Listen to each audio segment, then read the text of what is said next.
En el Valle de la Soledad, el silencio tenía un peso tangible, una densidad que se adhería a la piel como el polvo fino de los caminos sin lluvia. Pesaba más que la tierra agrietada por la sequía y mucho más que los secretos guardados con recelo tras los muros de cal de la hacienda. Era un silencio antiguo, hecho de generaciones de voces calladas, de anhelos marchitos bajo un sol implacable que todo lo blanqueaba hasta los huesos. Las mañanas olían a tierra seca y al aroma amargo del huizache, mientras el viento, único viajero constante, silbaba entre los mezquites una melodía desolada. El ritmo de la vida lo marcaba el tañido lejano de las campanas de la parroquia, un sonido metálico que anunciaba con la misma parsimonia los bautizos y los entierros, recordando a todos la inmutabilidad de su destino en aquel rincón olvidado por la prisa del progreso porfiriano. Nadie miraba dos veces a Elena Ríos, hasta que el único hombre al que nadie se atrevía a mirar a los ojos, la eligió. Su existencia era un murmullo discreto, una sombra que se deslizaba al amanecer para acarrear agua del pozo comunal. Era la joven más humilde del valle, huérfana de un padre que solo era una pregunta sin respuesta y guardiana de una abuela cuya memoria se desvanecía como el humo de las fogatas. Su belleza no era de las que arrancan suspiros, sino de las que se descubren en la quietud, una entereza en la mirada oscura, una dignidad en la forma en que su rebozo gastado, pero inmaculadamente limpio, cubría sus hombros. Su herida era la invisibilidad, el haber sido siempre la que no tiene nada, la que pasa sin dejar rastro, como una hoja llevada por el viento. Su mundo era la choza de adobe al final de la vereda, un refugio de paredes agrietadas que olía a hierbas medicinales y a la sopa rala que cocinaba sobre el fuego. Cada día era un acto de resistencia silenciosa. Sus manos, aunque jóvenes, estaban encallecidas por el trabajo, por lavar ropa ajena en el río y por tejer canastas de palma, que vendía por unas cuantas monedas. Sostenía la frágil vida de su abuela con una fortaleza que confundían con su misión. Se movía con una gracia contenida, sin gestos superfluos, como si cada movimiento estuviera calculado para no gastar una energía que le era vital. Su única herencia, un simple rosario de madera, descansaba bajo su blusa, su tacto liso, un ancla en la incertidumbre cotidiana, un recordatorio de la fe austera que la sostenía. Don Mateo Villalba era el dueño absoluto del valle. Su nombre se pronunciaba con una mezcla de temor y respeto reverencial. Era un hombre de 38 años, viudo desde hacía un lustro, cuya presencia imponente parecía tallada en la misma piedra oscura de las montañas que circundaban sus tierras. Su fortuna era tan vasta como la sombra que proyectaba la hacienda La Soledad sobre las vidas de los jornaleros. Se decía que su temperamento era tan indomable como su caballo negro, un animal magnífico y solitario que solo él podía montar. Rara vez hablaba, y cuando lo hacía, sus palabras eran sentencias cortantes y definitivas. El luto por su primera esposa, doña Inés, se había convertido en una atmósfera perpetua, un velo de severidad que lo envolvía y lo mantenía a una distancia infranqueable de los demás. El encuentro sucedió una tarde en que el sol caía a plomo. Don Mateo inspeccionaba a caballo los límites de un campo de maíz, cuando vio a Elena defendiendo a un niño al que uno de sus capataces acusaba injustamente de robar un elote. Ella no levantó la voz, simplemente se interpuso, su pequeña figura un desafío silencioso ante la autoridad del hombre. No bajó la mirada cuando los ojos de don Mateo se encontraron con los suyos. Por un instante que pareció eterno, el tiempo se detuvo. Él no vio sumisión, sino una calma inquebrantable, una dignidad que no pedía permiso para existir. No dijo nada. Tiró de las riendas de su caballo y se alejó. Pero esa imagen, la de aquella joven desafiando el orden establecido sin un solo grito, se grabó en su memoria con la fuerza de una marca de hierro candente. Días después, el polvo del camino anunció una visita inusual. El capataz de la Soledad llegó a la choza de Elena con un mensaje que heló la sangre de los pocos vecinos que lo presenciaron. El patrón, don Mateo Villalba, acudiría en persona al caer la tarde. La noticia corrió por el valle como un reguero de pólvora, encendiendo toda clase de conjeturas y temores. ¿Qué podía querer el hombre más poderoso de la comarca de la muchacha más insignificante? La abuela, en un raro momento de lucidez, se persignó una y otra vez, mientras Elena preparaba la única silla buena que tenían y barría el suelo de tierra con un esmero febril. Su corazón un tambor desbocado contra sus costillas, anticipando una calamidad cuyo rostro no podía siquiera imaginar. El aire se llenó de una expectación densa, casi irrespirable.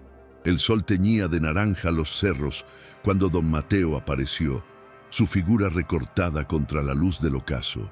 Desmontó de su caballo negro con una parsimonia que solo acentuaba su poder. Entró en la humilde vivienda, su alta estatura obligándolo a agacharse bajo el dintel de la puerta. El interior, antes un refugio, se sintió de pronto minúsculo, invadido por su presencia que olía a cuero y a tierra fértil. Se quitó el sombrero en un gesto de respeto que nadie esperaba. Sus ojos, oscuros y profundos, ignoraron el entorno miserable para fijarse primero en la anciana temblorosa y luego en Elena, que permanecía de pie, paralizada por el miedo y la incredulidad. El silencio que se instaló fue tan profundo que se podía oír el crepitar de la leña en el fogón. Frente a la abuela atónita, que aferraba el rosario de su nieta entre sus dedos artríticos, don Mateo habló. Su voz, grave y sin adornos, resonó en el pequeño espacio con la fuerza de un decreto. «Señora», dijo, dirigiéndose a la anciana pero sin apartar la vista de Elena, «he venido a pedir la mano de su nieta». No hubo preámbulos, ni explicaciones, ni una sola palabra que suavizara el impacto de aquella declaración. La frase cayó en el aire como una piedra en un pozo, y sus ondas expansivas sacudieron los cimientos de la lógica del valle. Era una proposición tan inverosímil, tan contraria a las leyes no escritas de casta y honor, que parecía producto de un delirio, una locura repentina del hombre que controlaba sus destinos. El valle entero estalló en un murmullo ponzoñoso. La noticia se esparció de boca en boca, deformándose y creciendo con cada repetición. Estaba la muchacha encinta. Imposible. Su virtud era conocida. ¿Le habría hecho brujería para atraparlo? Algunos se santiguaban al considerar la idea. ¿O acaso el patrón, atormentado por su viudez, había perdido finalmente el juicio? Esta última era la teoría más aceptada, la que se comentaba en susurros en el mercado, en la fuente y a las puertas de la iglesia. La propuesta de don Mateo no fue vista como un honor, sino como un presagio, una alteración del orden natural que solo podía traer desdicha. Elena Ríos, la invisible, se había convertido de la noche a la mañana en el centro de una tormenta de especulaciones que la señalaban y la juzgaban sin piedad. Elena no tuvo tiempo para entender, solo para sentir el vértigo helado del miedo. La voluntad de don Mateo era ley y una negativa era impensable. Equivaldría a un desafío que podría costarles el poco sustento que tenían. Miró a su abuela, cuyo rostro reflejaba una confusión senil mezclada con un terror ancestral. Sintió el peso de todas las miradas futuras, el estigma que la marcaría sin importar el desenlace. Aceptar era saltar a un abismo desconocido, un mundo de lujos y desprecios para el que no estaba preparada. Pero en el fondo de ese abismo vislumbró una posibilidad, por remota que fuera, de seguridad para su abuela. Con la voz hecha un hilo, Un susurro que apenas quebró el silencio, aceptó, y con esa palabra selló su destino y rompió el equilibrio precario de su vida. La decisión la dejó suspendida en un vacío de irrealidad. Mientras don Mateo se marchaba, dejando tras de sí una promesa tan sólida como desconcertante, Elena se quedó de pie en medio de su choza, sintiendo cómo su antigua vida se desmoronaba a su alrededor. El mundo que conocía, con su pobreza digna y sus rutinas predecibles, había desaparecido para siempre. Ahora era la prometida del patrón, un título que no le traía alegría, sino una profunda sensación de extrañamiento. Se acercó a la pequeña ventana y observó la silueta del jinete alejándose, fundiéndose con la creciente oscuridad de la noche. Aquella imagen, la de ese hombre solitario cabalgando hacia la imponente hacienda, se convirtió en el símbolo de su futuro, un camino incierto hacia una soledad mucho más grande y opulenta que la que jamás había conocido. La última luz del día se extinguió y el valle quedó sumido en la penumbra y en el eco de los murmullos. Elena encendió un candil, cuya llama temblorosa proyectaba sombras danzantes en las paredes de adobe. La realidad de su nueva condición comenzó a asentarse, no como una certeza, sino como un peso en el pecho. Acarició las cuentas lisas de su rosario de madera, el único objeto que la conectaba con su pasado y con su identidad. Afuera, el viento seguía su lamento entre los árboles, pero ahora parecía llevar consigo las voces del pueblo, sus dudas, sus envidias y sus condenas.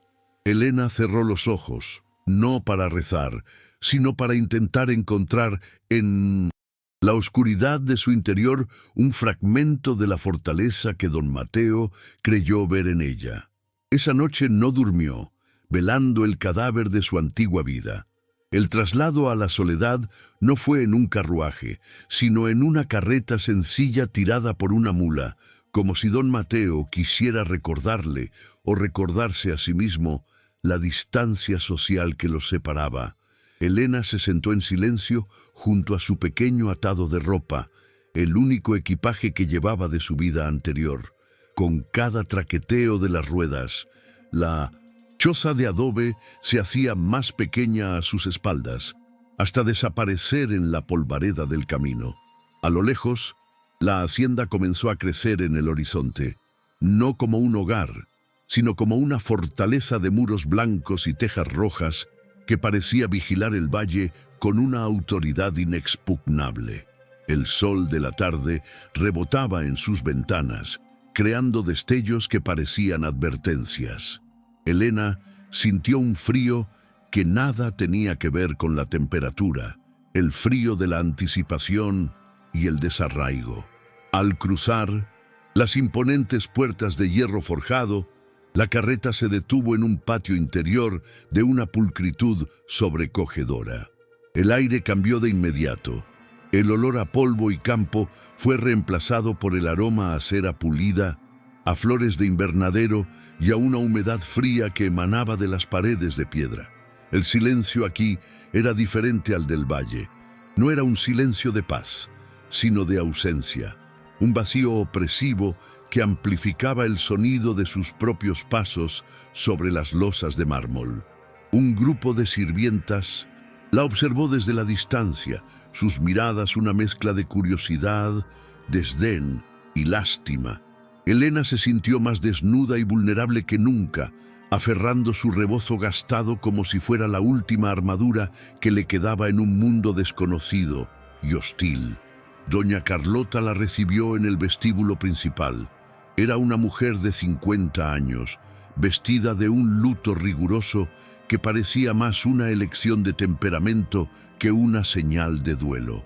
Su rostro era un mapa de amargura y desdén, y de su cintura colgaba un pesado manojo de llaves que tintineaban con cada uno de sus movimientos autoritarios el sonido metálico de su poder doméstico. No le ofreció la mano ni una palabra de bienvenida. Sus ojos la escanearon de pies a cabeza con una lentitud insultante. «Así que esta es la elección de Mateo», dijo, su voz delgada y cortante como el filo de un cuchillo. «Supongo que tendrás que aprender muchas cosas. La soledad no es un corral. Aquí hay orden y hay memoria». La última palabra la pronunció con un énfasis que era una clara advertencia. La habitación que le asignaron era más grande que toda su choza. Tenía una cama alta con dosel, un tocador de madera oscura, con un espejo de luna biselada y un ventanal que daba a un jardín perfectamente simétrico, pero sin vida. A pesar del lujo evidente, el cuarto se sentía frío, impersonal, como una celda exquisitamente decorada.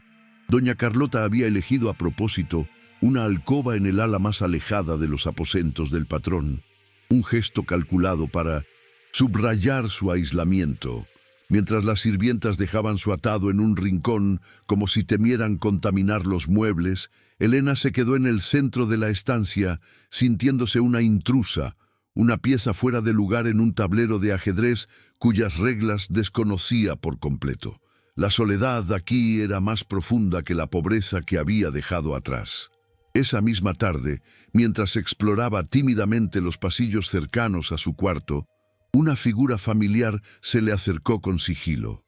Era Lucía, una joven sirvienta con la que había jugado de niña en las acequias del pueblo. Su rostro reflejaba una alegría genuina, pero también un miedo palpable. «Elena, qué bueno verte», susurró, mirando nerviosamente a ambos lados del corredor. «Ten mucho cuidado. Esta casa guarda más penas que ladrillos. La señora Carlota no te lo perdonará nunca. Para ella, tú eres una ofensa al fantasma de la señora Inés, que todavía manda aquí, aunque esté muerta y enterrada». Le ofreció un vaso de agua fresca, un pequeño acto de alianza en medio de la hostilidad, antes de desaparecer tan rápido como había llegado, dejando a Elena con una advertencia que le heló la sangre. La primera cena en el comedor principal fue una tortura silenciosa. Se sentó en un extremo de una larguísima mesa de caoba pulida, con don Mateo en la cabecera, a una distancia que parecía insalvable. Doña Carlota se sentó frente a ella, observando cada uno de sus movimientos con una mirada de halcón. Elena luchaba por manejar los pesados cubiertos de plata, sintiéndose torpe y brutalmente expuesta bajo la luz de un candelabro de cristal que colgaba sobre ellos como un sol helado. Don Mateo no hablaba. Comía con una concentración metódica, pero Elena sentía sus ojos sobre ella de vez en cuando. Una mirada indescifrable, ni cruel ni amable, simplemente observadora. El único sonido era el tintineo de la plata contra la porcelana, un ritmo fúnebre que marcaba cada segundo de su incomodidad. En los días siguientes, empujada por una mezcla de curiosidad y la necesidad de escapar de la opresión de su cuarto, Elena comenzó a recorrer la casa grande. Era un laberinto de salones silenciosos, llenos de muebles cubiertos con sábanas blancas como fantasmas dormidos, y retratos de ancestros de mirada severa que parecían juzgarla desde sus marcos dorados. En uno de sus recorridos, al final de un pasillo oscuro y poco transitado, descubrió un ala entera de la hacienda que estaba completamente cerrada.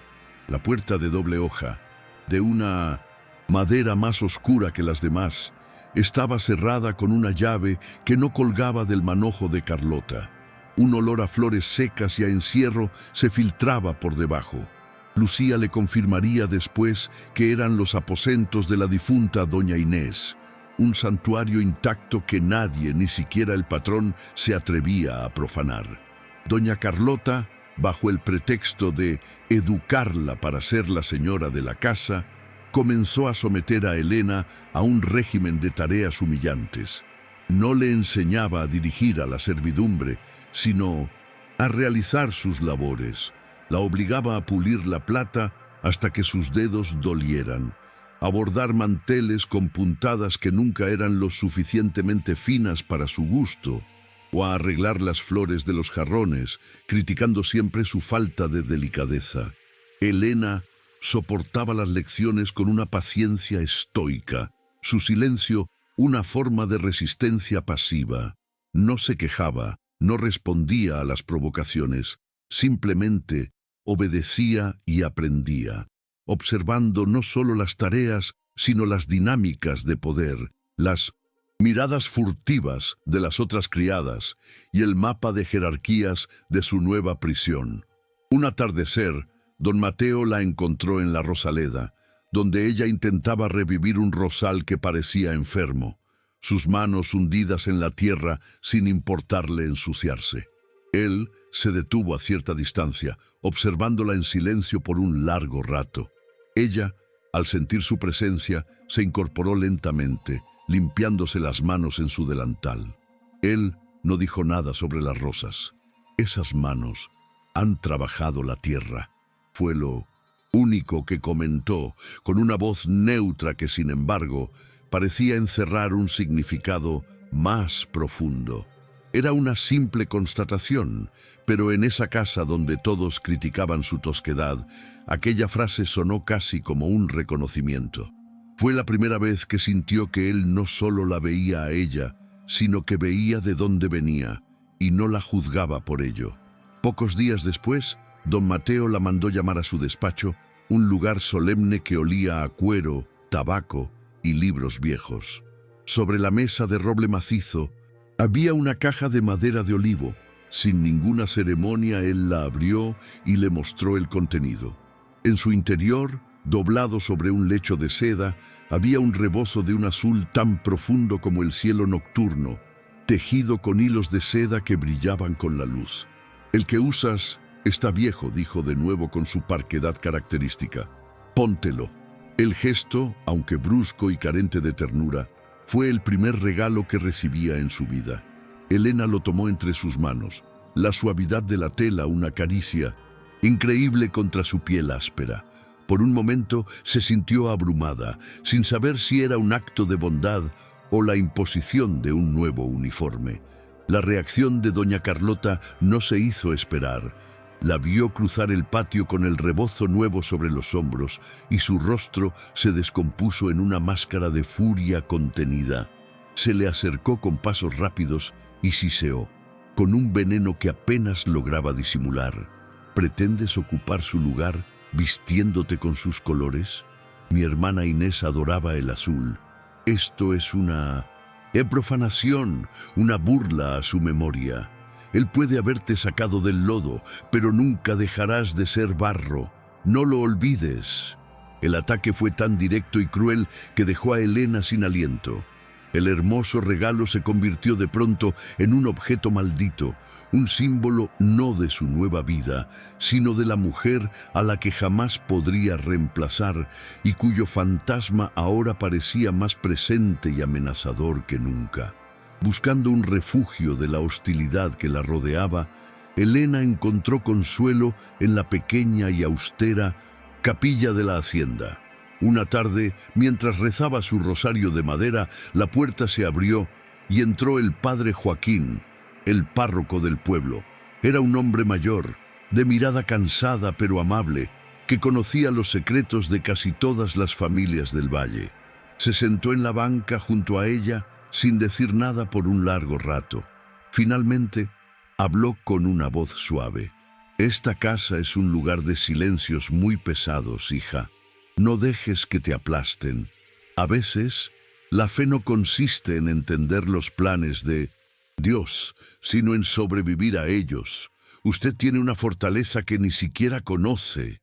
Sus palabras, aunque crípticas, fueron un bálsamo, la primera muestra de compasión desinteresada que recibía desde su llegada. El murmullo del valle, antes una brisa lejana, se convirtió en un viento helado que lograba colarse por las rendijas de la soledad. Las historias que llegaban a los oídos de la servidumbre eran cada vez más crueles y fantasiosas, alimentadas por la envidia y la incomprensión. Se decía que la abuela de Elena era una curandera que había usado hierbas oscuras para hechizar al patrón, o que la propia Elena había vendido su alma al diablo a cambio de la fortuna de los Villalba. Estos susurros venenosos crearon un cerco invisible a su alrededor. El personal de la hacienda, antes indiferente, ahora la miraba con una mezcla de miedo y desprecio, dejándola en un aislamiento casi absoluto. Su mundo interior, ya frágil, se contrajo bajo la presión constante de ser el monstruo en el cuento de hadas de todos. Doña Carlota se convirtió en la directora de esta orquesta de malicia. No necesitaba levantar la voz. Su poder residía en el veneno de sus insinuaciones. Durante las comidas del personal, en ausencia de Mateo, dejaba caer comentarios como semillas de cizaña. ¿Han notado lo pálida que está la muchacha? Quizás el aire de una casa decente no le sienta bien. O, al revisar la limpieza de un salón, decía en voz alta: hay que tener cuidado. La suciedad de cuna es difícil de quitar. Cada palabra era una pequeña daga lanzada con precisión, diseñada para socavar la poca autoridad que Elena pudiera tener y para reafirmar ante todos su condición de usurpadora. Las llaves en su cintura parecían sonar con una cadencia más triunfal, recordándole a Elena quién seguía siendo la verdadera dueña de aquel universo doméstico. La tensión culminó con el anuncio de una cena formal.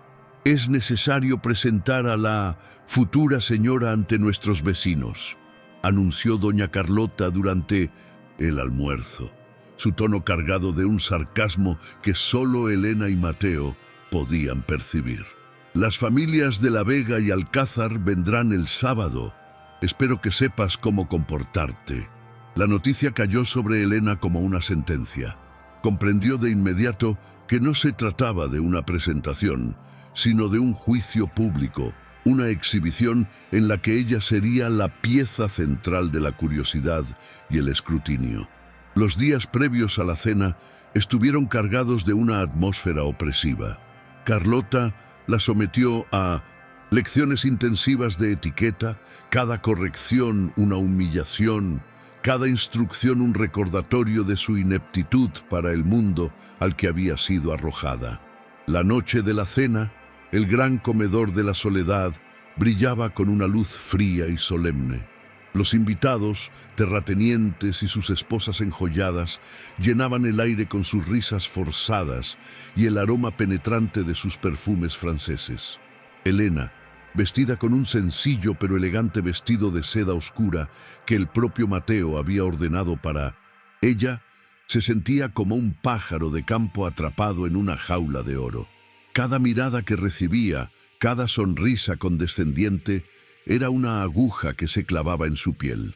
Se sentó a la mesa sintiendo el peso de la historia de aquella casa, de los retratos que la observaban desde las paredes y de las expectativas de un mundo que la consideraba una anomalía, un error en el orden divino de las cosas. La conversación fluía a su alrededor, un río de temas que le eran completamente ajenos. Viajes a Europa, la política de la capital, la compra de un nuevo semental de pura sangre. Las damas, con una crueldad exquisitamente educada, comenzaron a dirigirle preguntas. ¿Y su familia querida? ¿De dónde son los ríos?, preguntó doña Remedios de la Vega, sabiendo perfectamente que Elena era huérfana. ¿Sabe usted tocar el piano? Es un arte indispensable para una señora, añadió la joven Elvira Alcázar. Cada pregunta era una trampa, diseñada para exponer su ignorancia y sus orígenes humildes. Elena respondía con una honestidad escueta, su voz apenas un susurro, sintiendo cómo se encogía en su silla bajo el fuego cruzado de su curiosidad maliciosa. El ataque de doña Carlota fue el golpe de gracia, ejecutado con la precisión de un verdugo. Fingiendo una benevolencia protectora, se dirigió a toda la mesa. Deben disculpar la timidez de Elenita. Es una criatura sencilla, criada en la naturaleza. No conoce nuestras costumbres ni nuestras conversaciones. Hay que tenerle paciencia, como se le tiene a un potrillo asustado que uno intenta domar. Su encanto reside precisamente en su rusticidad. La analogía animal, la condescendencia pública, fue de una crueldad devastadora. Un silencio incómodo se apoderó de la mesa y todas las miradas se clavaron en Elena, esperando verla romperse. Su rostro enrojeció violentamente, pero mantuvo la vista fija en su plato, una batalla silenciosa librándose en su interior. Elena sintió una oleada de calor subirle por el cuello, una mezcla de vergüenza y una rabia impotente que nunca antes había experimentado. Quería desaparecer, correr de vuelta a la seguridad de su choza, a la pobreza que al menos era honesta y no estaba llena de esta crueldad disfrazada de buenos modales. Se obligó a respirar hondo, a no darles la satisfacción de ver sus lágrimas. Sus manos, ocultas bajo la mesa, se aferraron a la tela de su vestido con tanta fuerza que sus nudillos se pusieron blancos. Levantó la barbilla 1 milímetro, un gesto casi imperceptible de desafío. No les daría su dolor. Su silencio se convirtió en su única defensa, un escudo frágil pero inquebrantable contra la marea de desprecio que amenazaba con ahogarla. Mientras el asalto verbal continuaba, con las otras damas añadiendo sus propias pullas sutiles, don Mateo permanecía en la cabecera de la mesa como una estatua de granito. No había movido un músculo, su rostro una máscara impenetrable. Observaba la escena con sus ojos oscuros, sin que ninguna emoción se trasluciera. Elena sintió una punzada de desesperación. Su silencio era una forma de complicidad, una confirmación para todos los presentes de que ella era, en efecto, un capricho pasajero, un objeto sin valor que podía ser maltratado impunemente en su propia casa. La soledad que sintió en ese momento fue la más profunda y amarga de su vida, la soledad de quien es abandonado en mitad del campo de batalla por su único y supuesto aliado. Justo cuando doña Carlota se disponía a lanzar otra estocada verbal, don Mateo actuó. No levantó la voz, simplemente depositó su cuchillo y su tenedor de plata sobre el plato de porcelana. El sonido, nítido y deliberado, cortó el aire y silenció todas las conversaciones. El silencio que siguió fue absoluto, cargado de una tensión eléctrica. Lentamente se limpió los labios con la servilleta de lino. Sus ojos, fríos como el acero, se clavaron primero en doña Carlota y luego recorrieron uno por uno los rostros de sus invitados. Nadie se atrevió a respirar. El poder que emanaba de su quietud era más imponente que cualquier grito, una promesa de tormenta contenida en un gesto mínimo. Elena Ríos no tiene por qué aprender sus costumbres, Carlota, dijo Mateo, su voz grave y resonante, aunque no alta, porque no son las suyas las que prevalecerán en esta casa, prevalecerán las mías. Y mi costumbre es el respeto a la mujer que he elegido para que se siente a mi lado. Hizo una pausa, dejando que las palabras se asentaran. Si a alguno de ustedes le incomoda mi elección o mis costumbres, la puerta de la soledad es ancha y el camino de vuelta es el mismo por el que llegaron. La declaración fue un trueno inesperado. No fue una defensa apasionada, sino una afirmación brutal de su voluntad. Un muro de hierro que levantó a su alrededor, solidificando su compromiso y profundizando el misterio de sus motivos ante un público estupefacto. El resto de la cena transcurrió en una atmósfera de incomodidad glacial. Los invitados, desconcertados y temerosos de ofender nuevamente a su anfitrión, se esforzaron por mantener una conversación trivial, evitando a toda costa mirar a Elena o a doña Carlota, cuyo rostro se había petrificado en una máscara de odio puro. La victoria de Elena, si es que podía llamarse así, no le trajo alivio. Se sentía como una propiedad que acababa de ser reclamada públicamente. La defensa de Mateo no la había liberado. La había marcado con su sello, convirtiéndola inequívocamente en La mujer de don Mateo, un título que ahora conllevaba no solo el desprecio de los demás, sino también el peso de una deuda incomprensible con él.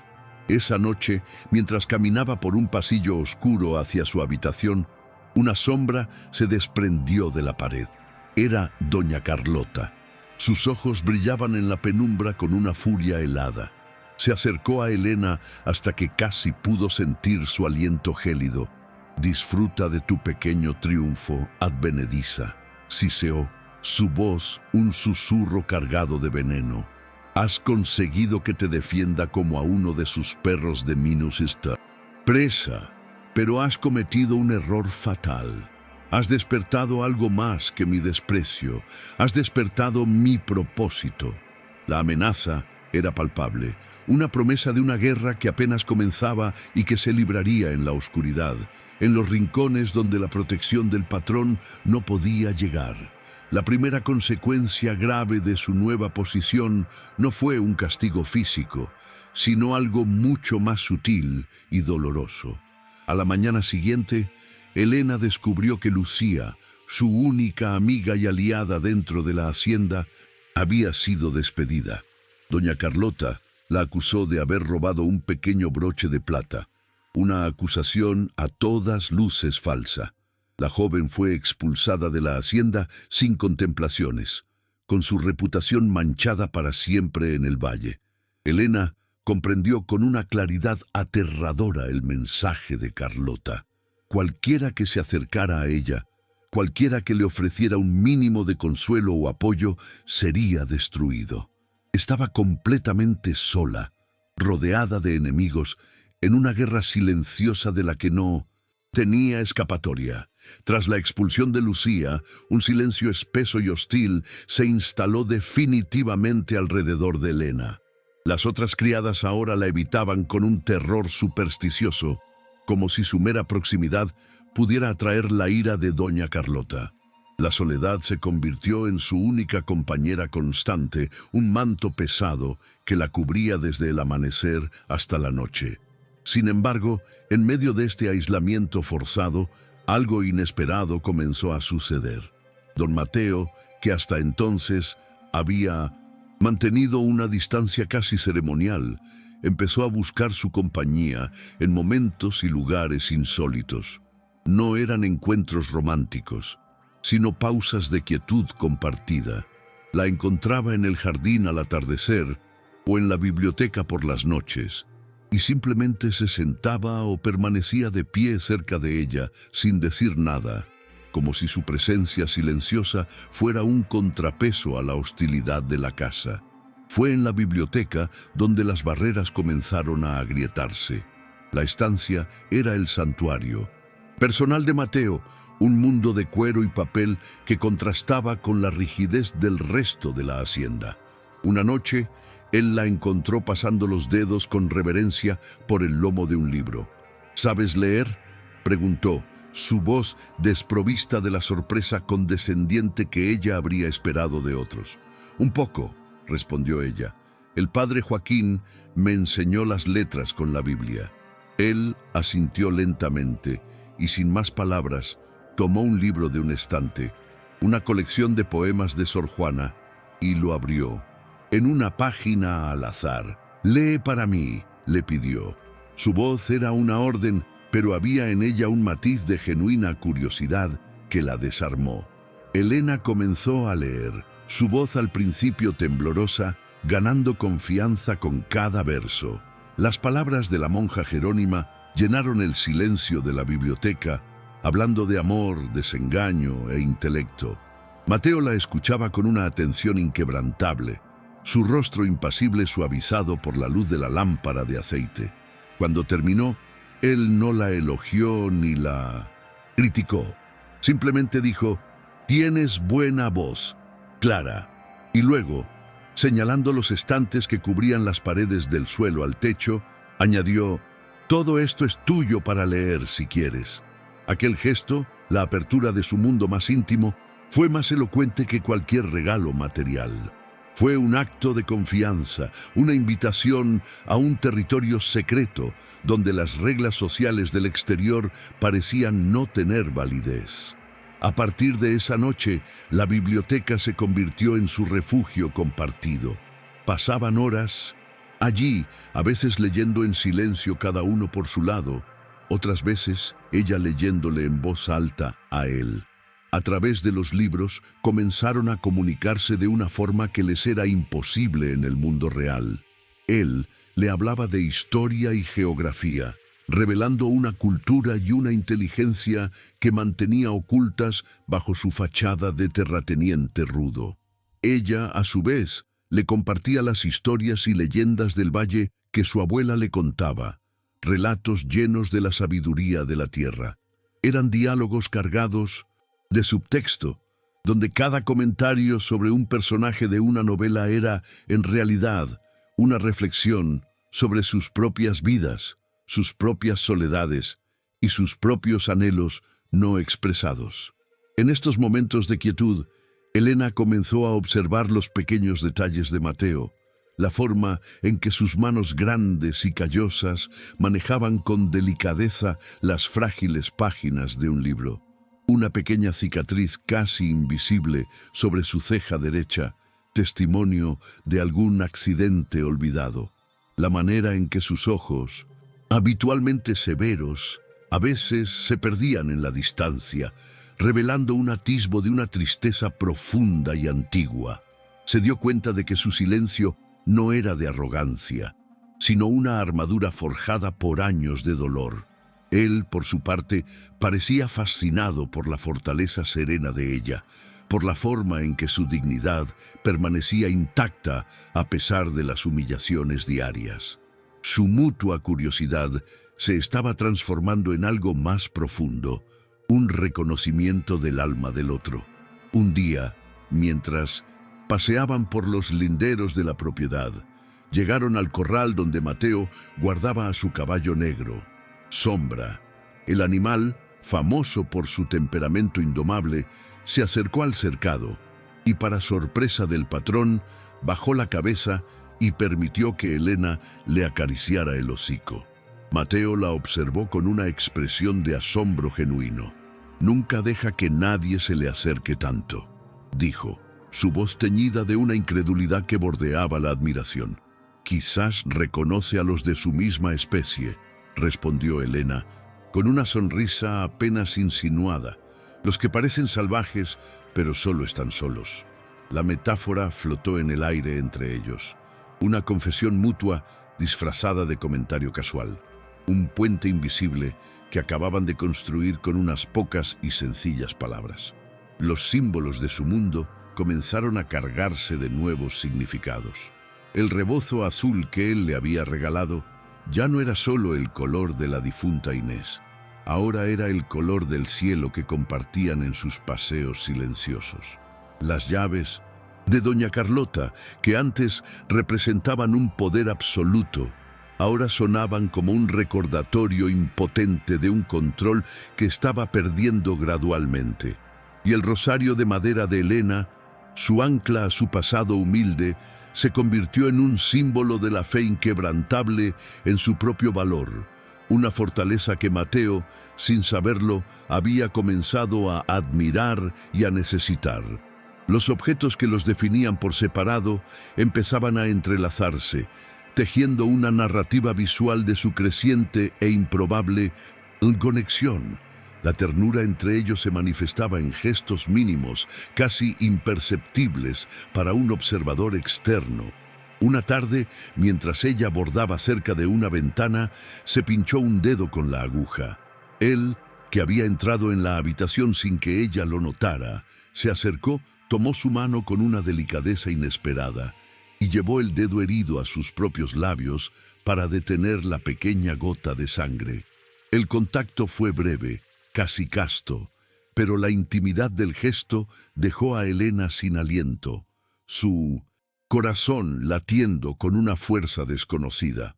Fue un acto de cuidado instintivo, desprovisto de palabras, que reveló una vulnerabilidad en él que ella nunca habría imaginado. A medida que se acercaba la fecha fijada para la boda, la atmósfera en la hacienda se cargaba de una tensión casi palpable. Doña Carlota, sintiendo que su influencia sobre Mateo se desvanecía y que su santuario de luto estaba siendo profanado, se volvía cada vez más errática y peligrosa en su hostilidad. Sus ataques ya no eran solo verbales. Comenzó a sabotear pequeñas cosas, a crear malentendidos entre la servidumbre, a tejer una red de intrigas diseñada para hacer la vida de Elena insoportable y para probar hasta qué punto llegaba la protección de Mateo.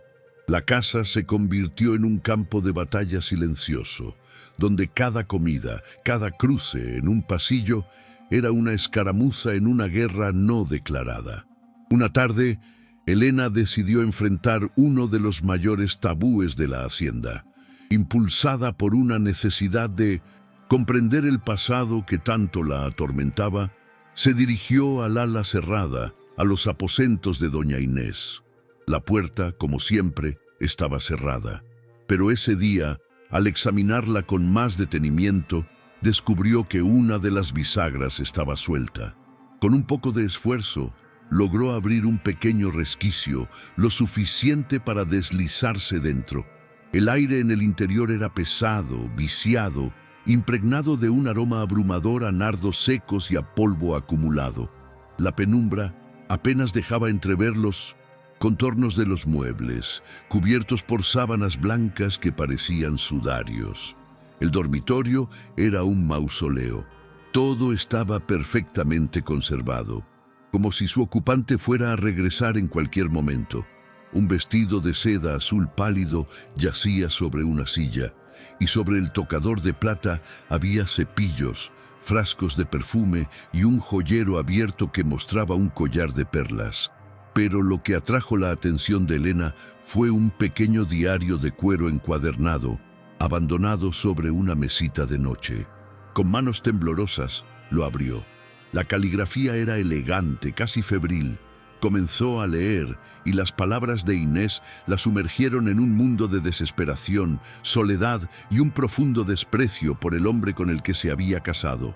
Un hombre al que describía como un bárbaro sin alma, incapaz de comprender la delicadeza de un espíritu superior. La lectura del diario fue una revelación devastadora. Inés no amaba a Mateo, lo odiaba. Se burlaba de sus manos callosas, de su amor por la tierra, de su silencio, que ella interpretaba como una prueba de su simpleza. Se quejaba amargamente de su vida en el campo, lejos de los salones y la cultura de la capital.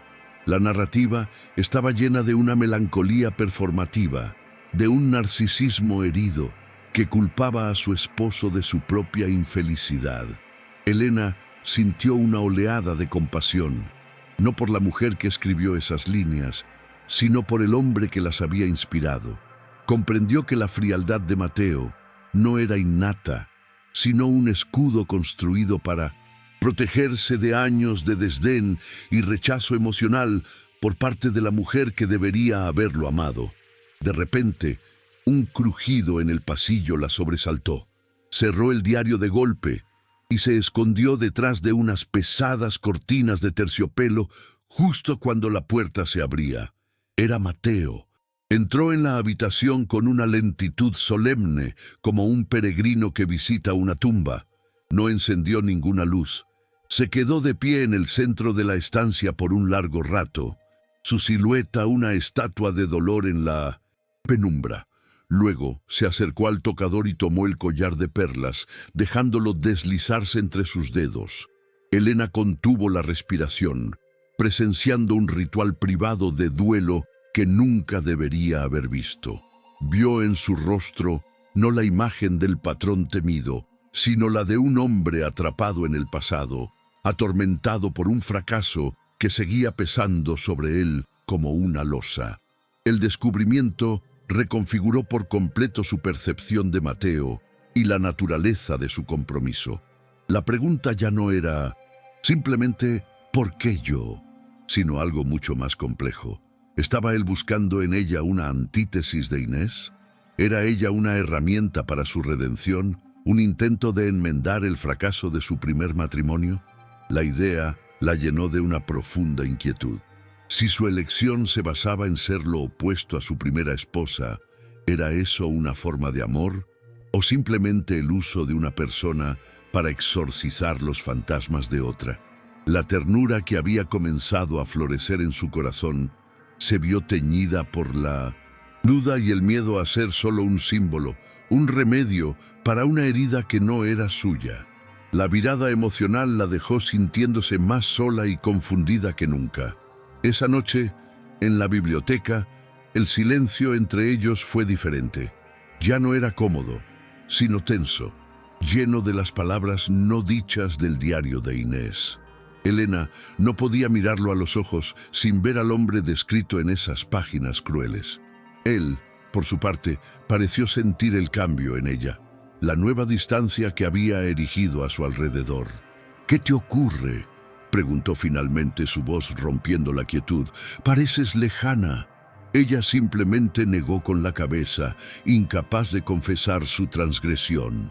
«Solo estoy cansada», mintió. Pero la mentira flotó entre ellos, pesada y transparente. Por primera vez, el refugio que habían construido juntos se sintió frágil, amenazado por un secreto que ella ahora poseía y que tenía el poder de destruirlos a ambos. La revelación del diario de Inés envenenó la frágil confianza que había crecido entre Elena y Mateo. Cada gesto de él, que antes parecía una promesa de ternura, ahora era examinado por ella bajo la lente de la duda. Era su aprecio por su sencillez, una reacción directa al desprecio de Inés por su rusticidad.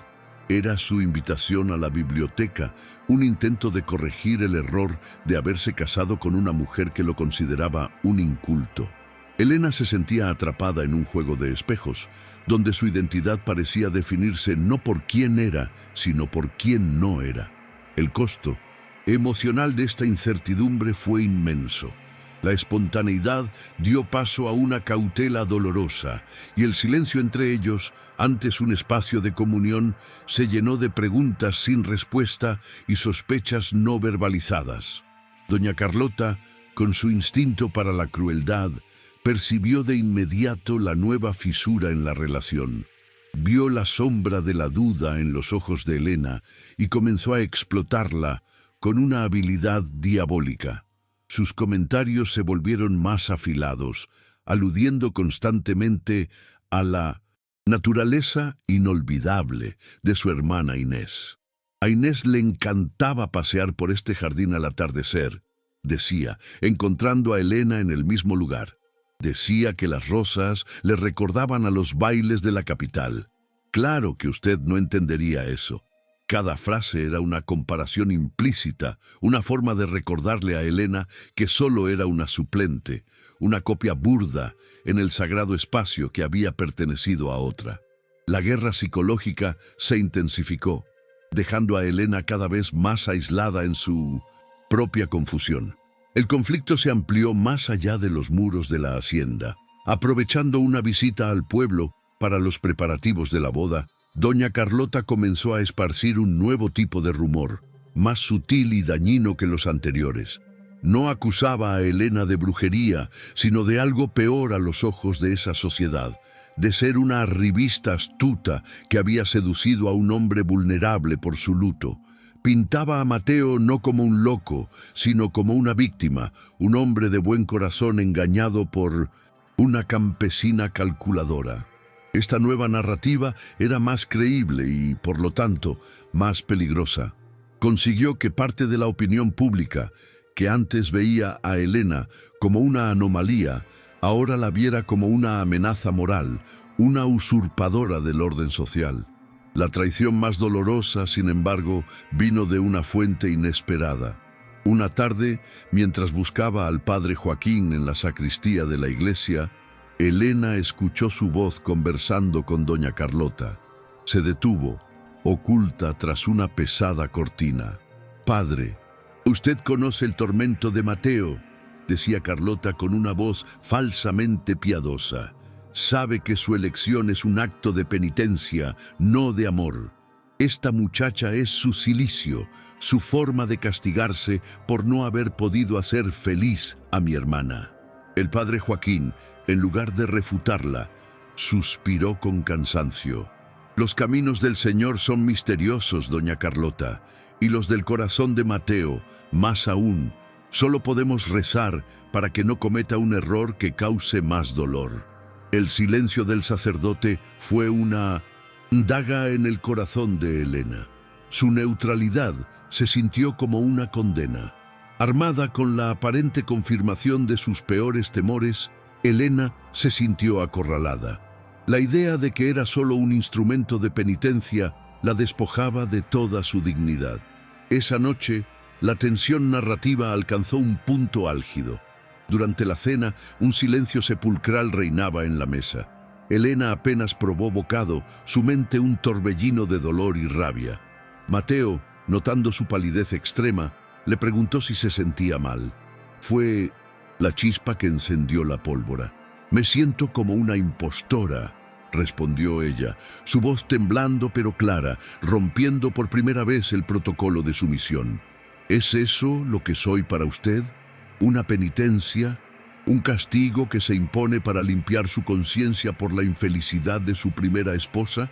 La confrontación pública dejó a Mateo visiblemente desconcertado y a doña Carlota con una sonrisa de triunfo apenas disimulada.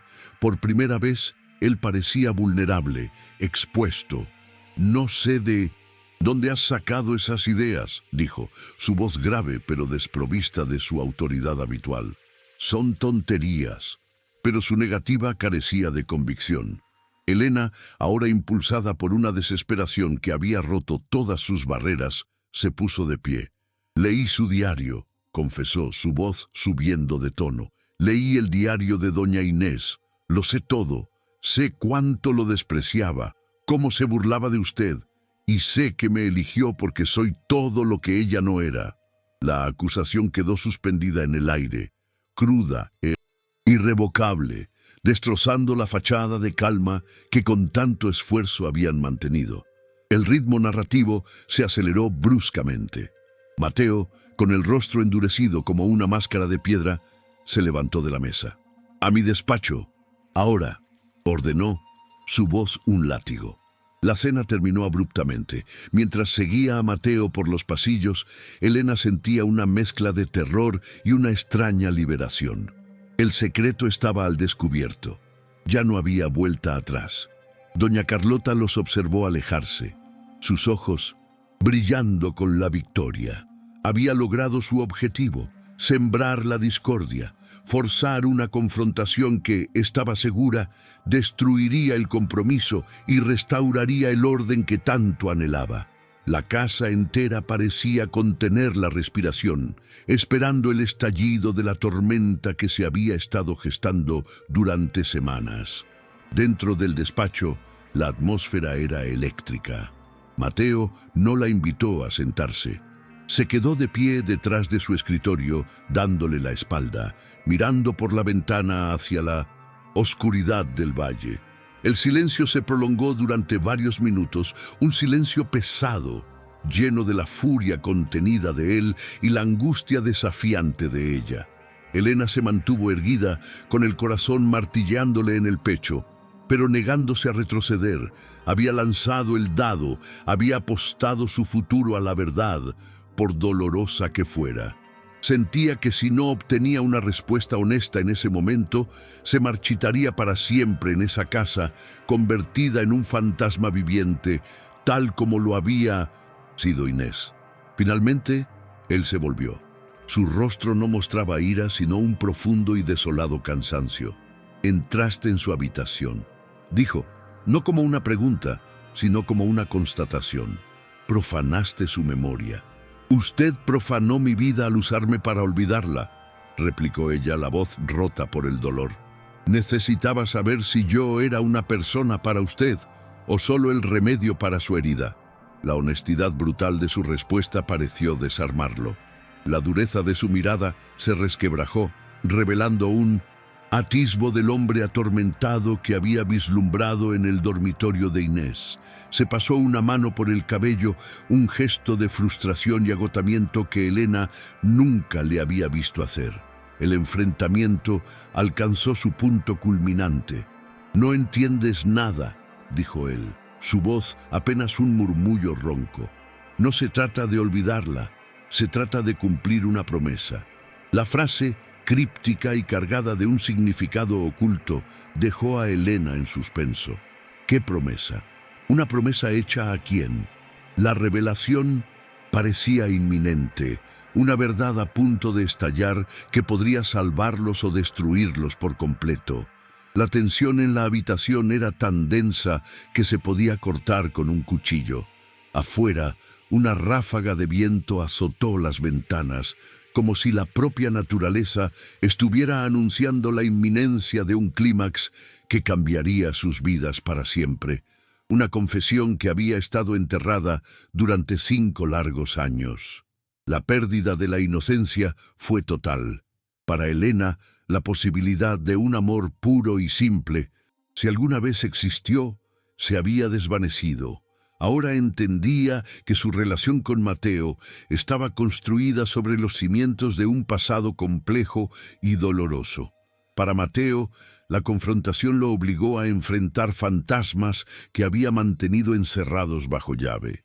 La elección de Elena ya no podía seguir siendo un acto silencioso y personal. Ahora exigía una explicación, una justificación que lo obligaría a reabrir la herida más profunda de su vida. La comodidad de su silencio había sido destrozada, y ambos se encontraban en el borde de un precipicio, forzados a mirar hacia el abismo de la verdad. La puerta del despacho se cerró, aislándolos del resto de la casa, pero también encerrándolos con sus demonios. Mateo se acercó a la chimenea, donde un fuego bajo crepitaba, apoyó un brazo en la repisa de mármol y hundió el rostro entre sus manos. «Carlota te ha estado envenenando el alma», dijo, más para sí mismo que para ella, «y tú la has dejado». Elena dio un paso al frente, su miedo reemplazado por una oleada de empatía inesperada al verlo tan vulnerable. «No fue ella», dijo suavemente, «fue el silencio, su silencio, el silencio de esta casa, el silencio que rodea el nombre de su esposa. Si no me dice la verdad, me iré. No puedo casarme con un fantasma». El ultimátum quedó suspendido en el aire. Irse. La idea era aterradora, pero también liberadora. Por primera vez desde que había aceptado su propuesta, Elena sintió que recuperaba el control de su propio destino. Ya no era la campesina sumisa que aceptaba su suerte sin cuestionarla. La hostilidad de la soledad, el desprecio de Carlota y, sobre todo, el dolor de la duda, la habían forzado a encontrar una voz. Ahora, esa voz exigía una respuesta. Miró a Mateo, no con súplica, sino con una calma resuelta. La elección ya no era solo de él. Ahora, ella también tenía el poder de decidir, de aceptar o rechazar no solo su mano, sino la verdad que venía con ella. El microclímax que anticipaba la gran revelación llegó con un gesto. Mateo se enderezó y caminó hacia un pequeño cofre de madera que estaba sobre su escritorio. Lo abrió con una llave que llevaba colgada al cuello, oculta bajo su camisa. De su interior sacó no un objeto, sino una sola hoja de papel doblada y amarillenta. La desdobló con cuidado y se la tendió a Elena. «Esta es la verdad», dijo, su voz quebrada por una emoción que ya no podía contener. «Esta es la promesa». Elena tomó el papel con manos temblorosas. Era una carta, escrita con la misma caligrafía febril y elegante del diario. Era la última carta de Inés, escrita en su lecho de muerte. La víspera de la boda amaneció con un cielo gris plomizo, como si el firmamento estuviera conteniendo una tormenta inminente. La tensión en la soledad era tan espesa que se podía sentir en el aire, una electricidad estática que erizaba la piel. Tras la confrontación de la noche anterior, un silencio antinatural se había apoderado de la casa. Mateo se había encerrado en su despacho desde el amanecer y Elena permanecía en su habitación, la carta de Inés sobre su tocador, un testamento amarillento que aún no se había atrevido a leer. El peso de esa hoja de papel era abrumador. Contenía la clave de todo, la respuesta a la pregunta que la había atormentado desde el principio. Era la hora de la verdad y el miedo a lo que pudiera encontrar la paralizaba. Desesperada por el giro de los acontecimientos y sintiendo que su control se desmoronaba definitivamente, doña Carlota decidió jugar su última y más cruel carta. No podía permitir que Mateo le contara su versión de la historia. Tenía que llegar a Elena primero, para envenenar la verdad con su propia interpretación. Subió a la habitación de la joven sin anunciarse, su rostro una máscara de falsa compasión. «Hija mía», comenzó, su voz un susurro sedoso y letal. «Sé que estás confundida y asustada. Vengo a contarte lo que Mateo nunca se atreverá a decirte por piedad. Vengo a revelarte el verdadero secreto de la muerte de mi hermana». Se sentó junto a Elena, creando una atmósfera de confidencia íntima y ponzoñosa. «Inés no murió de una simple fiebre, como todos creen», continuó Carlota, sus ojos fijos en el rostro pálido de Elena. «Mi hermana, un alma delicada y sensible, no pudo soportar la vida junto a un hombre como Mateo. Su frialdad, su brutal indiferencia, su incapacidad para comprender la belleza y la ternura la empujaron a una profunda melancolía». Hizo una pausa dramática, permitiendo que la gravedad de sus palabras calara hondo. Una noche, desesperada por su soledad, intentó quitarse la vida. Se arrojó desde el balcón de su habitación. Sobrevivió a la caída, pero quedó postrada en cama, rota por dentro y por fuera.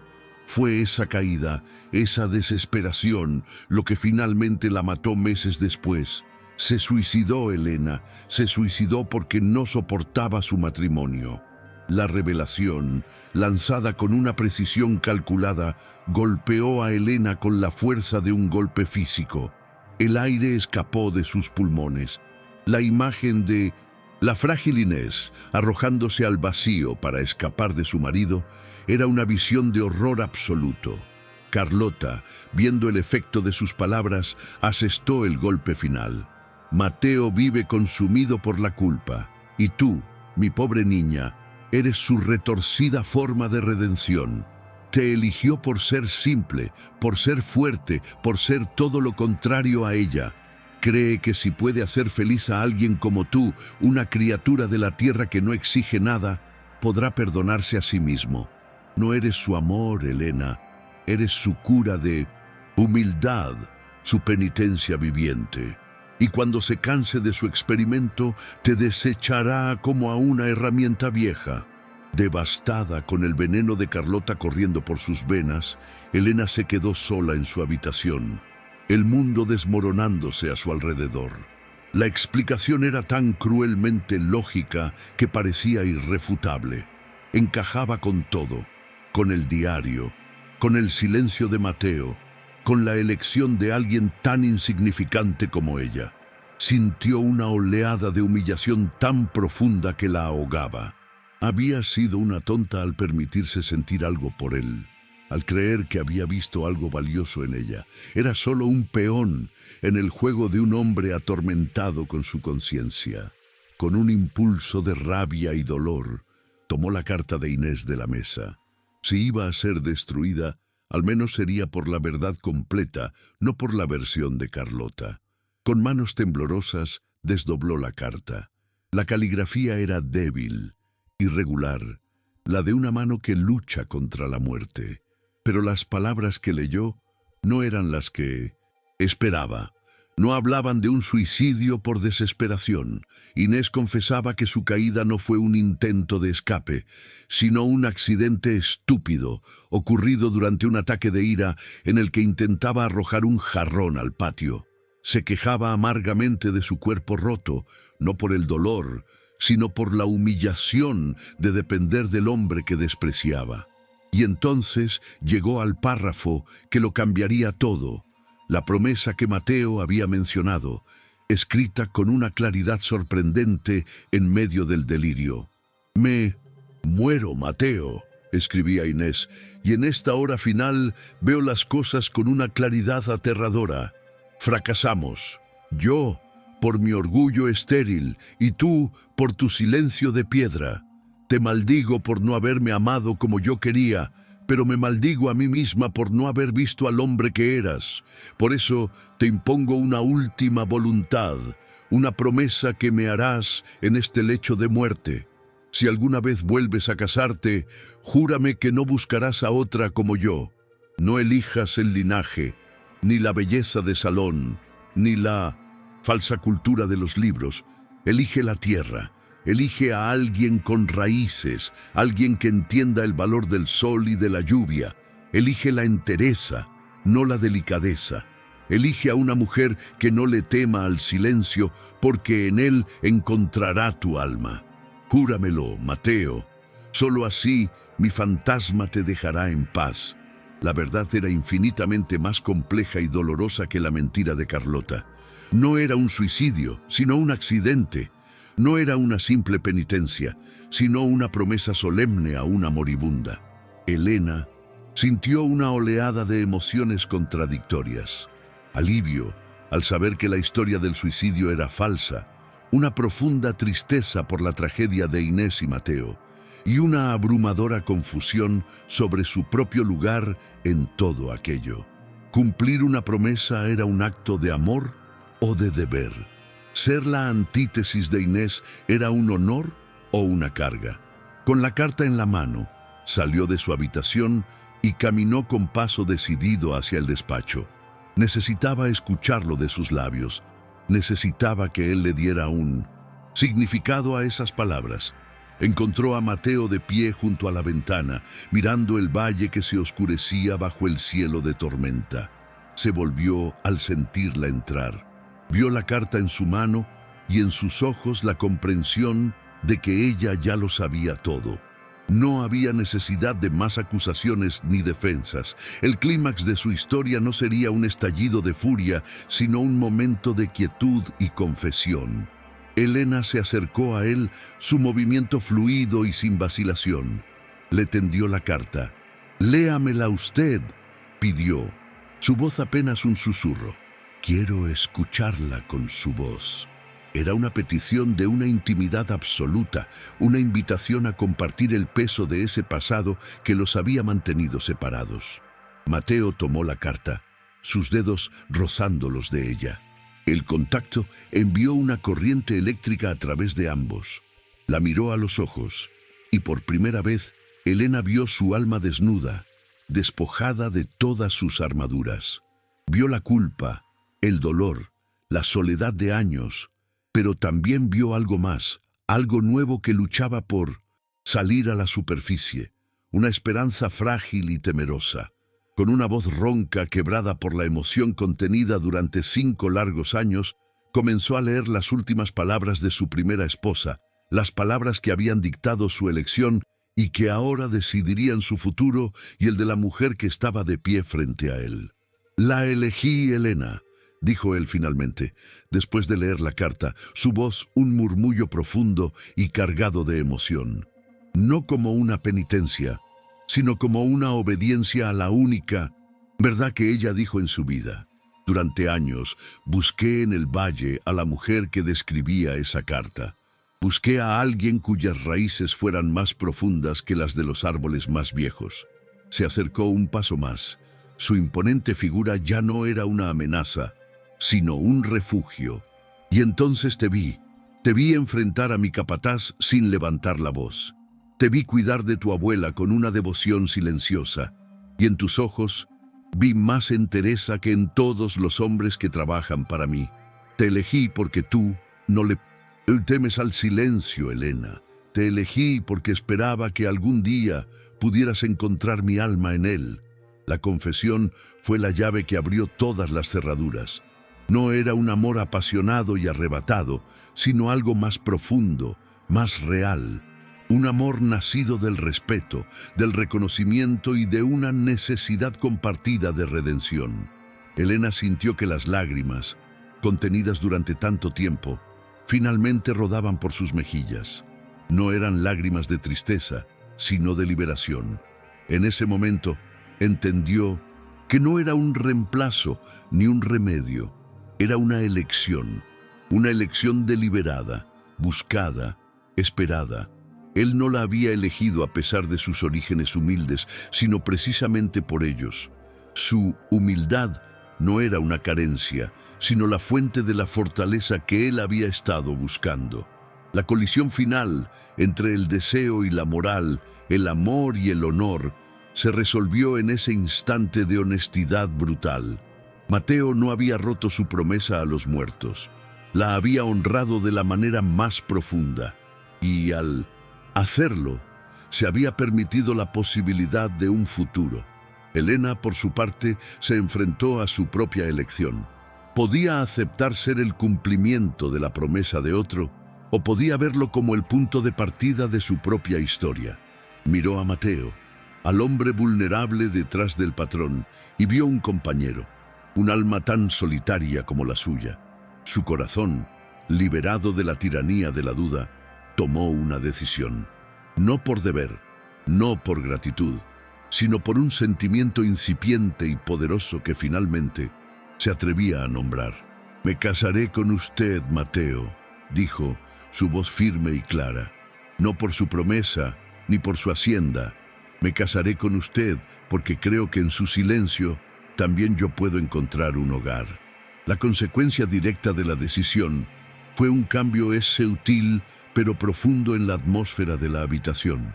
La tormenta que amenazaba afuera pareció disiparse y un tímido rayo de luz del atardecer se filtró por la ventana, iluminando sus rostros.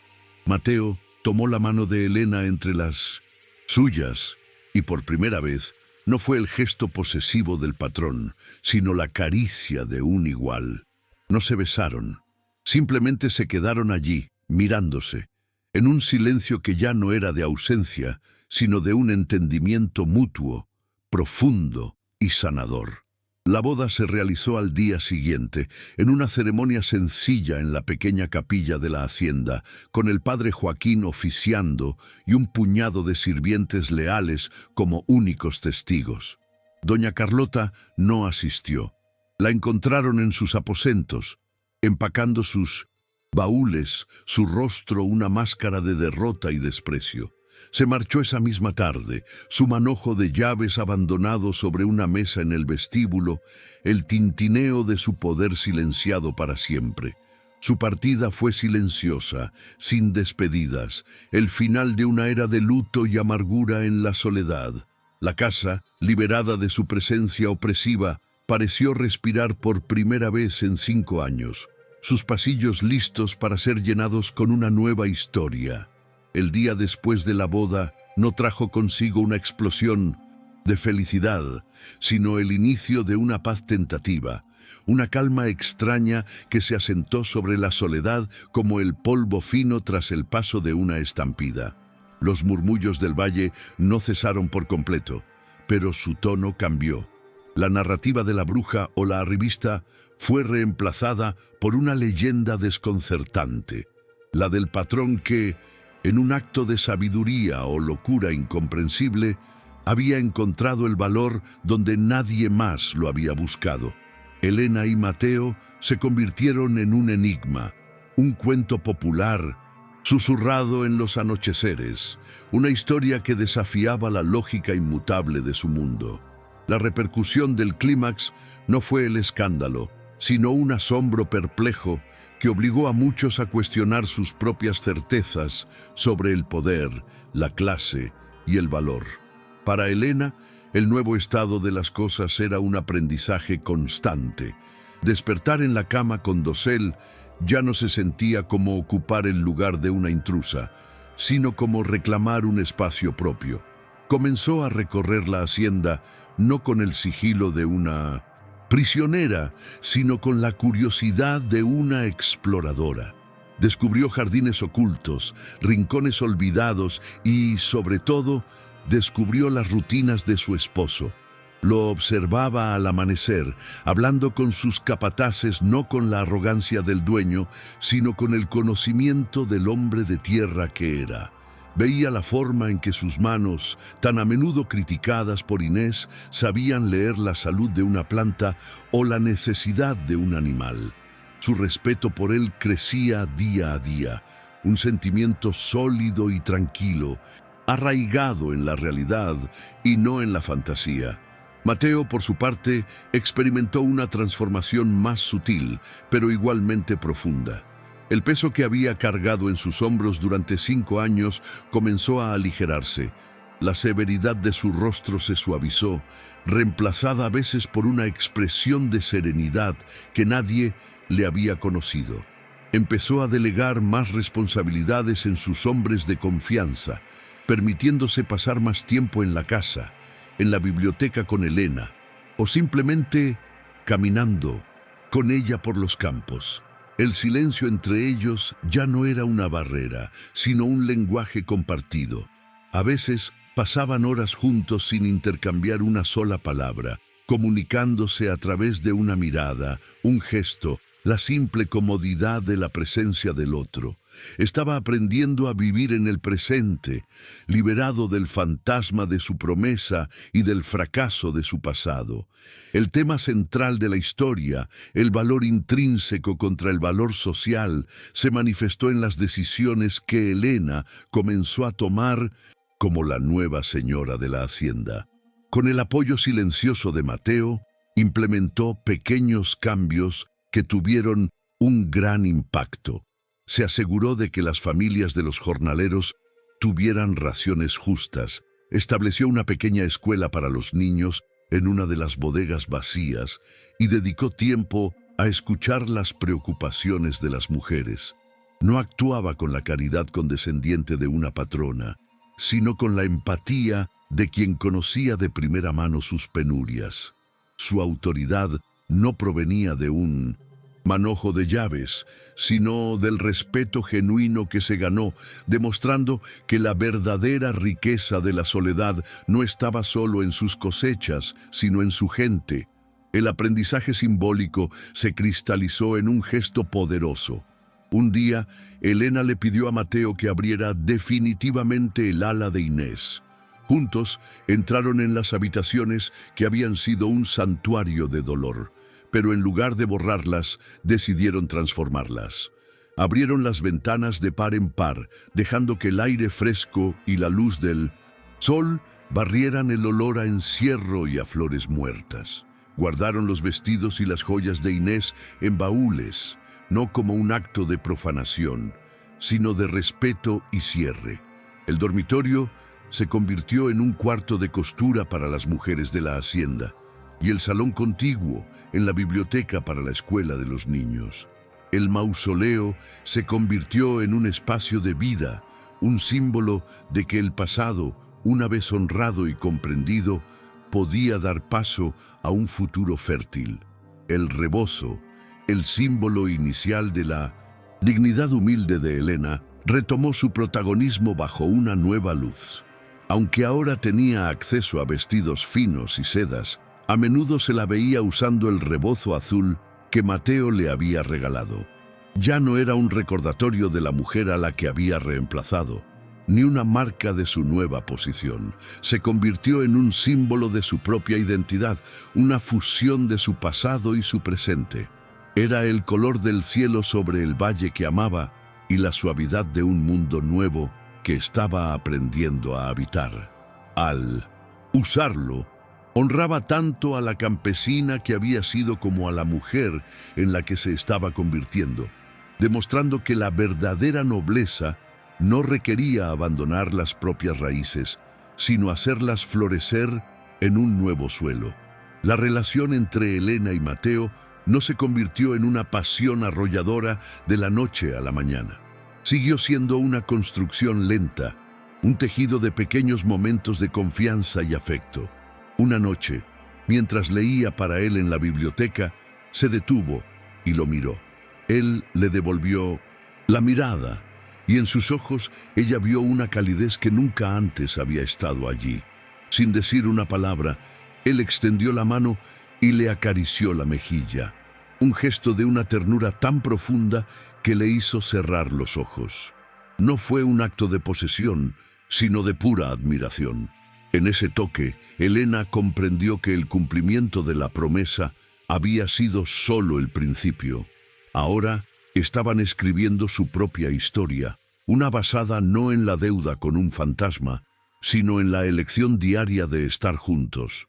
El caballo negro, sombra, antes un símbolo de la soledad indomable de Mateo, también encontró un nuevo significado. Elena comenzó a acompañarlo en sus visitas al corral. Al principio solo observaba, pero poco a poco, con la guía paciente de Mateo, aprendió a acercarse al animal, a hablarle en voz baja, a ofrecerle manzanas de su propia mano.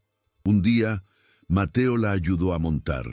Sentada frente a él en la silla, sintiendo la fuerza del animal debajo de ella y la seguridad de los brazos de su esposo, a su alrededor, Elena recorrió los campos del valle. El hombre, la mujer y el caballo, antes tres entidades solitarias, ahora se movían como una sola, un símbolo viviente de la unión y la armonía que habían encontrado en medio de la adversidad. El rosario de madera, la única herencia de Elena, nunca fue reemplazado por joyas. Continuó llevándolo consigo, a veces rezando con él en la capilla, otras simplemente sintiendo su tacto familiar en el bolsillo de su delantal. Ya no era solo un ancla en la pobreza, sino un recordatorio constante de su fortaleza, de la fe en sí misma que la había sostenido en los momentos más oscuros. Una tarde, Mateo la encontró en la capilla, pasando las cuentas entre sus dedos. Se sentó a su lado y, tomando el rosario, lo sostuvo junto al suyo, un crucifijo de plata que ella nunca le había visto usar. No rezaron, simplemente se quedaron allí, en silencio, uniendo sus dos mundos, sus dos fes, en un solo gesto de comunión. El cierre poético y circular de la historia llegó una tarde de lluvia. La primera tormenta de la temporada finalmente rompió la sequía, y un olor a tierra mojada, el aroma de la vida renovada, llenó el aire. Elena y Mateo estaban de pie en el porche de la casa grande, observando cómo la lluvia caía sobre el valle. Él se volvió hacia ella y le dijo, con una simplicidad que contenía todo el peso de su viaje: Inés odiaba la lluvia, decía que olía a lodo. Elena sonrió, una sonrisa genuina y llena de luz. Yo no, respondió, inclinando su cabeza sobre el hombro de él. Para mí, siempre ha olido a esperanza. Él la rodeó con su brazo, atrayéndola más cerca, mientras la lluvia seguía lavando la tierra y los últimos vestigios de un pasado doloroso. La escena final no necesita palabras. Es una imagen. Elena y Mateo, al amanecer del día siguiente, caminan juntos por un campo recién arado. La tierra, oscura y húmeda, se pega a sus botas. El aire es limpio, fresco, lleno de la promesa de una nueva siembra. Él se agacha, toma un puñado de tierra, la huele y se la muestra a ella. Ella sonríe y asiente. No es el patrón mostrándole sus posesiones a su nueva esposa. Son dos personas compartiendo un lenguaje común, el lenguaje de la tierra que los unió. Es un matrimonio que ha encontrado sus raíces no en un contrato social, sino en el suelo fértil del respeto mutuo. Un amor silencioso pero tan profundo y verdadero como el propio valle. El murmullo del valle nunca se extinguió por completo, pero se transformó. Se convirtió en una leyenda que las abuelas contaban a sus nietas, la historia de Elena Ríos, la muchacha que no tenía nada y que, sin embargo, poseía la única riqueza que el hombre más poderoso no podía comprar, una entereza silenciosa. Y se convirtió en la historia de Don Mateo Villalba, el hombre que aprendió que el verdadero poder no reside en poseer la tierra, sino en saber reconocer el valor de las raíces que crecen en ella. Su historia se convirtió en el eco emocional del valle, un recordatorio de que a veces los milagros más grandes no llegan con el estruendo de las campanas, sino con la quietud de un alma que reconoce a otra. La vida en la soledad adquirió un nuevo ritmo, una cadencia marcada no por el tañido fúnebre de las campanas, sino por el pulso constante de la tierra. Los días de Elena ya no estaban definidos por la lucha por la supervivencia, sino por el descubrimiento de un propósito. Se convirtió en el corazón silencioso de la hacienda, su presencia una influencia calmante que sanaba viejas heridas y sembraba nuevas esperanzas. La pequeña escuela que fundó prosperó y el sonido de las risas de los niños aprendiendo a leer y escribir se convirtió en una nueva música para los viejos muros. Su relación con el personal se transformó de una de desconfianza a una de afecto genuino, basado en el respeto que ella les mostraba a diario, reconociendo su trabajo y su humanidad de una forma que nunca antes habían experimentado. Mateo encontró en su matrimonio una liberación que nunca creyó posible. La armadura de silencio y severidad que había usado durante tanto tiempo se fue resquebrajando, revelando al hombre que había estado oculto debajo. Un hombre capaz de sonreír, de escuchar, de compartir. Descubrió una alegría inesperada en las cosas simples, en el sabor del pan que Elena aprendió a hornear, en el silencio compartido de la biblioteca al final del día, en la visión de ella caminando por los jardines, trayendo color y vida a los espacios que antes solo habían albergado sombras. Su amor por ella no era una llama febril, sino el calor constante de un hogar, un fuego que lo anclaba y le daba un sentido de pertenencia que la riqueza y el poder nunca le habían proporcionado. La sociedad de hacendados vecinos, que en un principio los había condenado, se vio obligada a reconsiderar su juicio. Cuando visitaban la soledad, ya no encontraban la atmósfera opresiva del luto, sino un hogar vibrante y productivo. Veían a Elena no como una campesina torpe, sino como una mujer serena y competente, que hablaba con conocimiento sobre las cosechas y el ganado, y que dirigía su casa con una gracia tranquila que desarmaba sus prejuicios. Mateo, por su parte, se mostraba más abierto y confiado, un hombre reconciliado consigo mismo. La pareja se convirtió en un ejemplo desconcertante de éxito y felicidad, un desafío viviente a las rígidas normas sociales que ellos mismos habían defendido con tanto fervor, sembrando una semilla de duda sobre la validez de sus propios valores. El tema de la historia, la dignidad inherente triunfando sobre el linaje impuesto, se reflejó en la descendencia de Elena y Mateo. Tuvieron un hijo, un niño que heredó los ojos oscuros y la seriedad de su padre, pero también la sonrisa tranquila y la fortaleza serena de su madre. Lo criaron para que entendiera que su apellido le daba responsabilidad, no privilegio.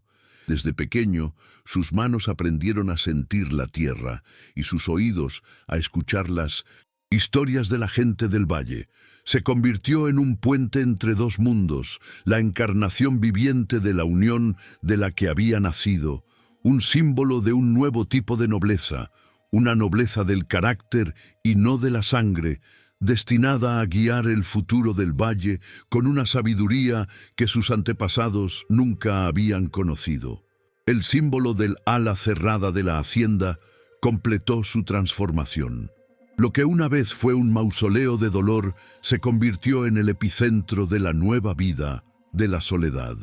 Las habitaciones, ahora llenas de luz y aire, resonaban con el murmullo de las mujeres cosiendo y el balbuceo de los niños deletreando sus primeras palabras. Elena a menudo se sentaba allí, observando la escena, y pensaba en Inés. Ya no sentía resentimiento ni la sombra de su presencia, sino una extraña y melancólica gratitud. Comprendió que la tragedia de aquella mujer, su infelicidad y su orgullo, habían sido el catalizador involuntario de su propia felicidad.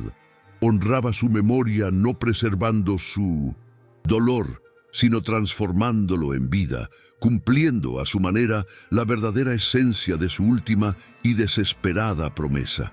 El rebozo azul, que había marcado el inicio de su transformación, encontró su lugar de descanso final. Un día, años después, cuando su hijo ya era un jovencito, Elena lo sacó de su baúl. La seda aún conservaba su brillo, su color profundo como un recuerdo. Con cuidado, lo dobló y lo colocó en una caja de madera junto a su viejo rosario. Ya no necesitaba usarlo para recordar quién era. Su identidad estaba forjada en sus acciones, en el amor que había construido, en la familia que había creado. Los símbolos que la habían anclado en su viaje ya no eran necesarios como armadura. Se habían convertido en reliquias de una batalla ganada, testimonios silenciosos de un viaje desde la invisibilidad hasta la plenitud. La relación entre Elena y Mateo, con el paso de los años, se asentó en una intimidad profunda y serena. Su amor se expresaba menos en palabras y más en un conocimiento instintivo del otro. Él sabía, por la forma en que ella arreglaba las flores, si estaba preocupada. Ella sabía, por el modo en que él ensillaba a su caballo, si necesitaba un momento de soledad. Habían construido un universo propio, un lenguaje hecho de silencios, miradas y gestos compartidos. Su matrimonio se convirtió en una leyenda silenciosa en el valle, un ejemplo de un amor que no había nacido de la pasión, sino que la había encontrado en el terreno fértil del respeto, la paciencia y un profundo entendimiento mutuo. La imagen final de la historia es de una quietud resonante. Una tarde dorada, muchos años después, vemos a Elena y Mateo, ahora ancianos, sentados en el porche de la casa grande. Él sostiene la mano de ella, sus dedos nudosos entrelazados con los de él, ambos marcados por el tiempo y el trabajo. No hablan, simplemente observan el valle, su valle, que se extiende ante ellos, verde y próspero. El sol del atardecer tiñe el cielo de tonos naranjas y púrpuras. El viento, el mismo viento que una vez silbaba una melodía desolada, ahora parece susurrar una canción de cuna entre los árboles. Es una imagen de paz, de un ciclo completado, del triunfo silencioso de una vida construida sobre los cimientos de la verdad y la entereza. El eco emocional de la historia reside en esta imagen final. No es un final de fuegos artificiales, sino de una profunda y satisfactoria serenidad. El espectador se queda con la sensación de haber presenciado algo raro y precioso, el nacimiento y la maduración de un amor verdadero contra todo pronóstico. La pregunta que flotaba al final de la boda, si su matrimonio podría convertirse en amor, ha sido respondida no con una sola escena, sino con el testimonio de toda una vida. El murmullo del valle, que dio inicio a la historia, finalmente se disuelve en el silencio pacífico de ese atardecer, un silencio que ya no pesa, sino que eleva, lleno del significado de dos vidas que se encontraron y se sanaron mutuamente. El gesto final es mínimo, pero cargado de significado. Mateo, sintiendo el frescor del anochecer, se quita su propio zarape y con un movimiento lento y familiar lo coloca sobre los hombros de Elena. Ella se apoya en él, un gesto de confianza y comodidad perfeccionado a lo largo de décadas. Él inclina su cabeza hasta rozar la de ella, su cabello ahora blanco como la nieve. Cierran los ojos, no para dormir, sino para sentir, simplemente para estar, juntos, en el corazón de la tierra que les dio. En todo, la cámara se aleja lentamente, dejándolos en su quietud, enmarcados por el porche de la hacienda y el vasto paisaje del valle, una imagen atemporal de amor, pertenencia y paz. La frase final resuena en la mente del espectador. un eco de las palabras que lo iniciaron todo, pero ahora imbuidas de un nuevo y profundo significado. En el Valle de la Soledad, el silencio finalmente encontró su voz y hablaba de amor. Esta conclusión cierra el círculo narrativo, reforzando el tema central y dejando una impresión duradera de esperanza y redención. La historia de Elena y Mateo se convierte en algo más que un romance de época. Se transforma en una meditación atemporal sobre la capacidad del espíritu humano para encontrar valor en lo invisible, para construir un hogar en el silencio y para descubrir el amor en los lugares más inesperados, demostrando que la verdadera soledad no es la ausencia de compañía, sino la ausencia de entendimiento.